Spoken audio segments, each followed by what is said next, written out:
again, super excited to be here with you all. As I said earlier, there's so much for you to do around here today, so make sure you're really walking around and getting that full Superman movie party experience here today. We kicked off today's event with the Cinematic Symphony Orchestra, but now we are moving on to that award-winning comic book writer, Andrew Aydin, well known for his collaboration in co-writing the comic March with John Lewis. He is here to give you a little taste of something special today. It is the reading, very first reading, so no one else has gotten this experience yet, the very first reading of episode 1 of his series, Taste of Justice. The teaser was released in December of 2024, and it's officially going to launch on Monday through the DC Universe Infinite app, so make sure you check that out. Again, on Monday is the official release on the DC Universe Infinite app. But please put your hands together and help me welcome to the stage, Andrew Aydin.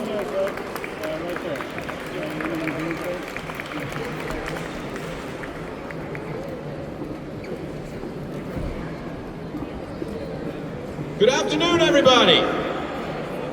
Thank you so much for having me. It's good to be back in Cleveland.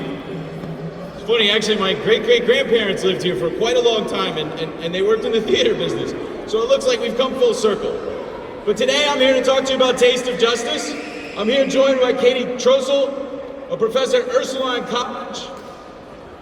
One of my favorite places. I got to speak there earlier this year. For those of you who don't know me, I wrote the March trilogy with Congressman John Lewis. I've written for Marvel and DC. I'm also a farmer. And part of the reason that I wanted to write about superheroes and food has a lot to do with my farming. Because when I first took over my mother's farm after she passed, it was a place where I could heal. It was a place where I could find some solace in growing fruits and vegetables and frankly even hay. And in that space, I realized I had no idea what to do with them once I'd finished growing them. Growing up, nobody had ever taught me how to cook. Mama always worked. She got home late. We were just glad to be spending time together. And when we ate, you know, we were 99-cent Whopper poor. The only time we went out to eat was when Whoppers were on sale for 99 cents. And so in this space, now I've got, you know, tomatoes and eggplants and okra and squash and cucumbers and all these wonderful things that I get to grow each year. And it reminds me of two things. One, we only have a limited number of seasons in our life. So every year we have to be learning and getting better. And two, when we cook, when we share food with one another, that is when we actually get to know each other. That is when we build bridges. That is when we build understanding. And that's very much in line with the values of Superman and the universe that they've created. I think it's funny, a lot of my career I've spent advocating for the fact that comics can change people's minds, can teach people about morals and values. And there's perhaps no better example, no longer lasting example than Superman. And so with that, Katie and I are gonna read you for the first time episode 1 of Taste of Justice. It's actually called Clark's Favorite, about his favorite meal. I did not know what was in the movie beforehand. Great minds just think alike.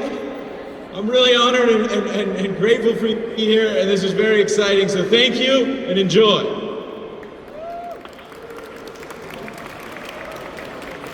Yeah, it should be. All right, so Katie is going to be reading the part of Lois Lane, and I'll be reading all the men.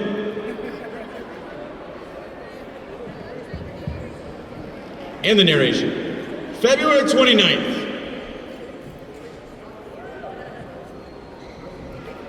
Thank you all for taking a moment out of your busy day. I know there is a lot going on, but I couldn't let today go by without a cake to celebrate Clark's birthday. Made it myself. Wow, thanks, Mary. That's a lot of trouble for my birthday.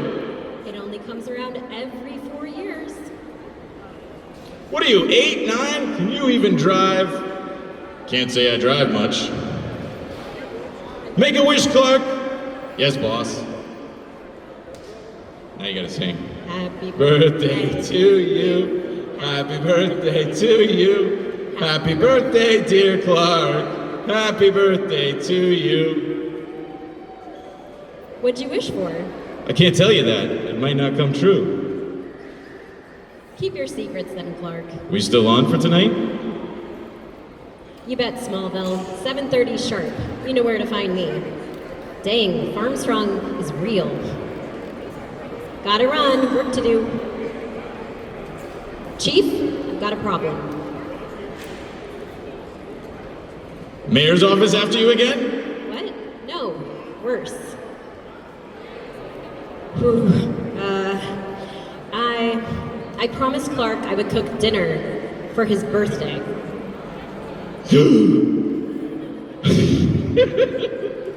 I know. You've never cooked anything in your life. Lois, you are one of the most feared and respected reporters in the country. You brought down a governor from a tip you finagled out of a bellhop. You uncovered a securities fraud scheme by reading the ingredients on a can of tomato soup. You'll be fined. Chief, I burned that soup. Look, I think I love this man. I want to show him. I'm asking for your help. Smallville comes to the big city, misses home. You want to be his home. Okay. What are we cooking? Beef bourguignon. Beef bourguignon, huh? Jeez, Smallville's not making it easy. It's his favorite. He dropped that nugget on me a couple of months ago at the French restaurant I asked him to take me to. Sometime later. Okay, I'll admit it. That market was cool. That was nothing. Try it sometime during growing season. I can only imagine. So, where do we start? Can you get out your large saute pan and the Dutch oven? What is a Dutch oven? Huh. You got a saute pan at least, right? I have a pan. Is this what you mean? Yeah. Does it have a top? Let me look. Ring, ring, ring. Jimmy, hey, need a favor. I need you to bring a Dutch oven to Lois's apartment. Yeah, it's a secret project. Need it ASAP. Got it. Great, see you soon. Wait, Jimmy has a Dutch oven? Jimmy's a great cook. Don't be so surprised. Okay, set the lid aside for now. We should be using old-timey salt pork, but we're using bacon because it's quicker and easier. And good luck trying to find salt pork. But... Don't worry, Clark will barely be able to tell. Fill the saute pan with about 1/4 inch of water while I cube this thick-cut bacon. We're gonna let this simmer for about 8 minutes. Take this and blot the beef chuck roast cubes. We got until they are almost completely dry. If they're wet, they won't brown. Whatever you say, Chief. You know, I once made this for my wife years ago. Well, she wasn't my wife then. I forgot to dry the beef. It came out gray and ugly. She married me anyway. Ready for action, Chief! What's the secret project? It's Clark's birthday and Lois can't cook. Finally! Lois needs my help! I asked Perry, not you. Save it, kids. We don't have a lot of time. Jimmy, I need you slicing vegetables. Lois, get over here. You're on beef browning duty. Fresh carrots, pearl onions, shallots, mushrooms. We're making beef bourguignon. That's Clark's favorite. We know. Is that a Beaujolais, Chief? Pinot Noir, best I could find on short notice. Makes sense. Any young, full-bodied Burgundy wine will work. How very online search engine of you. Please, tell me more. Bourguignon means of Bourguignon, or Burgundy, the region, of course. It was considered a peasant dish for a long time, but now it's practically the national dish of France. You're a peasant dish. This beef looks good, Lois. Take the chunks out and put them with the bacon. See? Anything Jimmy can do, I can do better. Jimmy, how are the vegetables coming? Ready to go, Chief! Great. Drop in the carrots and the shallots. Great Caesar's ghost. Now we're cooking. Lois, pour the bacon and beef into the Dutch oven, and a little flour to give the beef and the bacon some crust. Give it a stir, Lois. You going to write the headline too, Chief? Don't tempt me.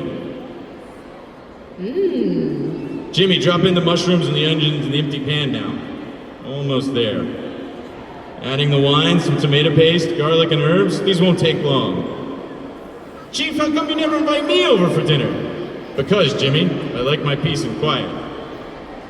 And voila. And just in the nick of time. I've got to get ready. Clark should be here soon.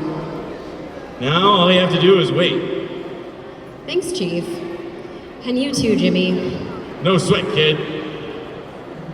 Come to think of it, though, you should probably set a timer, you know, just to be safe. Will do, Chief. Later that evening, knock knock. Wow, something smells great. Hey, Clark. Right on time. Happy birthday. I got you these for going on all the trouble to cook. They're beautiful, but really, it was no trouble. And speaking of cooking, there's the timer. Is this beef bourguignon? You made this? It's your favorite, right? Sure is. But I have everything I wished for, right here. The end.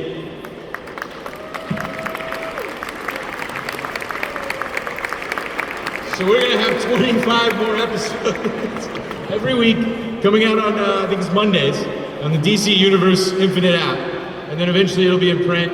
Hopefully this will end up being sort of a fun cookbook for kids that has story and food. So if anybody wants to talk afterwards, I'm happy to answer any questions or just hang out. I'll be here for a little bit. Thank you so much, Katie, for doing such a fantastic job as Lois. And thank you guys all for being here. It's an honor, and let's celebrate Superman this weekend.